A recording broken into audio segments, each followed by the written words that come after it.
নমস্কার, সুপ্রভাত, good morning. মঙ্গলবার মর্নিং ভাইবস নিয়ে চলে এলাম আপনাদের জন্য। অনেকেই উঠে পড়েছেন ইতিমধ্যেই, কিন্তু ঠান্ডার যে প্রকোপ ধীরে ধীরে বাড়ছে।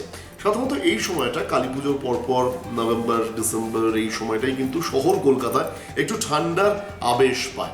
ইতিমধ্যেই কিন্তু আপনারা জানেন যে গ্রামাঞ্চলে বা শহরতলিতে কিন্তু ঠান্ডা পড়ে গেছে। যাই হোক, আজকে মঙ্গলবার দুটো ভালো খবর নিয়ে এসেছি, খুব ইন্টারেস্টিং দুটো ভালো খবর, এবং এই দুটো ভালো খবর অবশ্যই আপনার শরীর সম্পর্কিত খবর। তার কারণ অনেক মেল আসছে আমাদের কাছে, সেই মেলে কিন্তু অনেকেই আপনারা জানাচ্ছেন যে যেহেতু কালী পুজো, দীপাবলি, দুর্গাপুজো গেছে, এই সময় কিন্তু অনেক সময় ভাইরাল ফিভার হচ্ছে, কি সময় নিজেদেরকে ঠিক রাখবেন।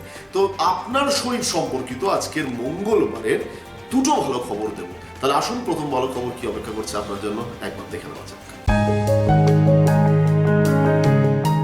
করোনার প্রকোপ অনেকটাই কমে গেছে। প্রথম ডোজ অনেকের হয়ে গেছে, দ্বিতীয় ডোজও হয়ে গেছে, তৃতীয় ওয়েভ এখনো সেইভাবে প্রকোপ ফেলেনি। এরই মধ্যে দাঁড়িয়ে নোরো ভাইরাস, খুব অদ্ভুত শুনতে লাগছে তাই তো, নোরো ভাইরাস, এক ভাইরাসের কিন্তু প্রকোপ দেখা দিয়েছে।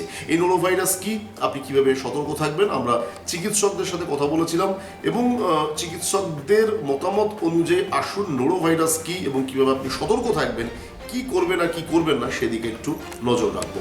নোরো ভাইরাস সম্পর্কে যা জানা যাচ্ছে বিশেষজ্ঞদের কথায়, এই নোরো ভাইরাস পশুবাহিত একটি ভাইরাস, যা কিনা ছড়িয়ে পড়ে জল এবং খাবারের মধ্যে দিয়ে, জল আর খাবারের মধ্যে দিয়ে ছড়িয়ে পড়ে। মাথায় রাখবেন কি কি উপসর্গ দেখা দিতে পারে।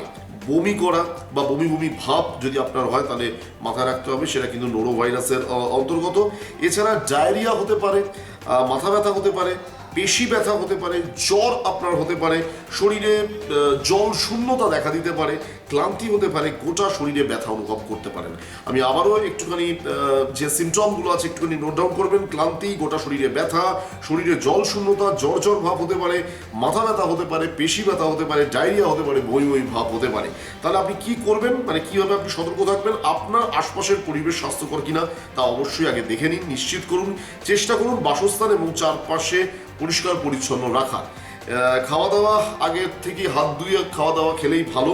হাত ভালো করে আপনি ধুয়ে রাখুন এবং অবশ্যই ফিল্টার জল কিংবা জল ফুটিয়ে তারপরে আপনি খান। সুষম খাদ্য খান, জল ফুটিয়ে খান এবং ভালো খাবার খান, সুষম খাদ্য খান। হাত কিন্তু ধুয়ে খাবেন। অর্থাৎ বুঝতেই পারছেন কি কি করবেন, এটা কিন্তু খুব একটা কঠিন নয়, কিন্তু কি কি ভাব হতে পারে আপনার নোরো ভাইরাস হলে, কি কি সিমটম হতে পারে, ডাক্তাররা যেমনটা জানাচ্ছেন আমরা সরাসরি আপনাদেরকে জানিয়ে দিলাম। সুতরাং নিজের শরীরের দিকে খেয়াল রাখুন, মাথায় রাখবেন আপনার শরীরই আপনার স্বাস্থ্য। আপনি যদি নিজে সুস্থ থাকেন, তাহলে আপনার চারপাশের আপনার আত্মীয় স্বজন, আপনার বন্ধু বান্ধব সবাই সুস্থ থাকবে। এটা ছিল আজকের প্রথম ভালো খবর, সাদা খবর। পুজোর মরশুম একটা শেষ হয়েছে। কালী পুজো গেছে, দীপাবলি গেছে, ছট পুজো গেছে, জগদ্ধাত্রী পুজো গেছে, আর অবশ্যই বাঙালির শ্রেষ্ঠ উৎসব দুর্গা উৎসব গেছে। ঠিক এই সময় শীতকালে বায়ু দূষণ অনেকটা বেড়ে যায়। প্রতিবারের মতো এবারও কিন্তু হয়েছে, বায়ু দূষণ বেড়ে গেছে। কিন্তু এইবারের বিষয়টা কিন্তু একটু আলাদা। তার কারণে এবার বায়ু দূষণ বেড়ে যাওয়ার ফলে ভাইরাল ফিভারের কিন্তু যে আক্রান্ত হওয়ার সংখ্যাও কিন্তু বাড়ছে। যেহেতু একটা করোনার প্রকোপ চলেছে গত 2 বছর ধরে, ভাইরাল ফিভার এই সময় বলে আপনি কিভাবে নিজেকে প্রোটেক্ট করবেন সেদিকে একটুখানি লক্ষ্য রাখবেন। যদি আপনার ভাইরাল ফিভার হয়, অতিরিক্ত দূষণ থেকে এমনটা হচ্ছে, তাই জন্য ডাক্তাররা বলছে খুব সাবধানে থাকবেন। এবং তার কারণ এই ভাইরাল ফিভার হলে সমস্যার সঙ্গে মোকাবিলা করতে গেলে আপনাকে মূল বিষয়গুলো একটু জেনে রাখতে হবে।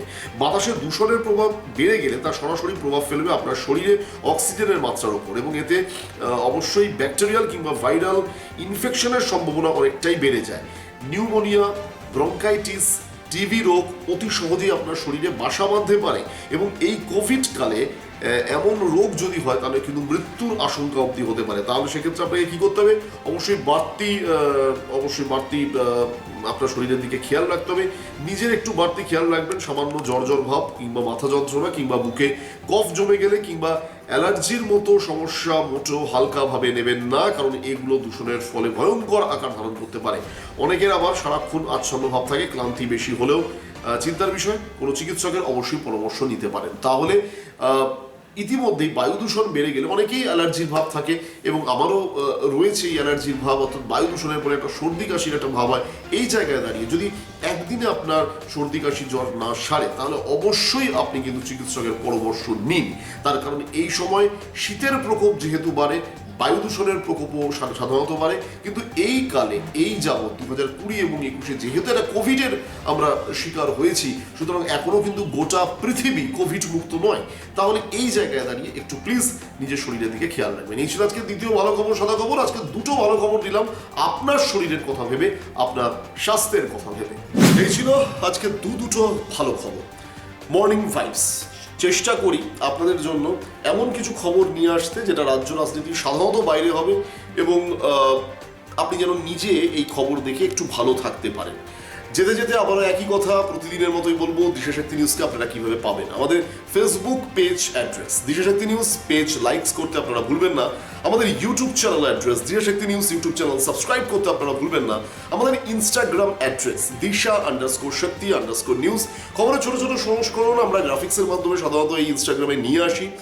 ছোট ছোট ক্রিয়েটিভ আপনারা দেখতে পান। আমাদের টুইটার অ্যাড্রেস দিশাশক্তি নিউজ। আমাদের নিজস্ব পোর্টাল www.দিশাশক্তিনিউজ.com, যেখানে ইংলিশ এবং অবশ্যই বাংলা আপনারা ভিন্ন ধর্মী খবর, ভিন্ন স্বাদের খবর পেয়ে থাকেন।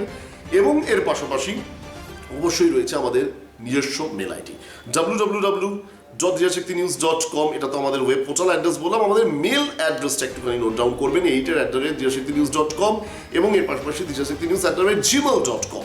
এই ছিল আমাদের যাবতীয় ঠিকানা, যে ঠিকানার মাধ্যমে আপনারা আমাদেরকে ছুঁতে পারবেন। খুব শীঘ্রই আপনাদের জন্য আপনাদের একটা বিশেষ অনুষ্ঠান নিয়ে আসছি, কাউন্সিলর্স মার্কশিট। অর্থাৎ গত 5-6 বছর আপনারা আপনাদের লোকাল কাউন্সিলরের থেকে কি পেলেন আর কি পেলেন না সেই জানানোর কিন্তু সময় হয়ে এসেছে। তার কারণ আগামী মাসেই কলকাতা সহ হাওড়া কিংবা বালি পুরসভায় ভোট রয়েছে। সুতরাং কাউন্সিলর্স মার্কশিট আপনার এলাকায় পৌঁছে যাবে দিশাশক্তি নিউজের প্রতিনিধি দল। আপনারা কিন্তু নির্দ্বিধায় জানাতে পারেন কাউন্সিলর কি কাজ করলো কি কাজ করলো না, এবং তারই পরিপ্রেক্ষিতে আমরা কাউন্সিলরকে কিন্তু নাম্বার দেবো। বেশ, তাহলে আজ যাই, আবার দেখা হবে আপনাদের সঙ্গে আগামীকাল আবারও মর্নিং ভাইবস নিয়ে সকাল 9টায়। ভালো থাকুন, সুস্থ থাকুন, নিজের শরীরের দিকে খেয়াল রাখুন, খবরে থাকবেন, আর মর্নিং ভাইবসের সঙ্গে তো অবশ্যই থাকবেন।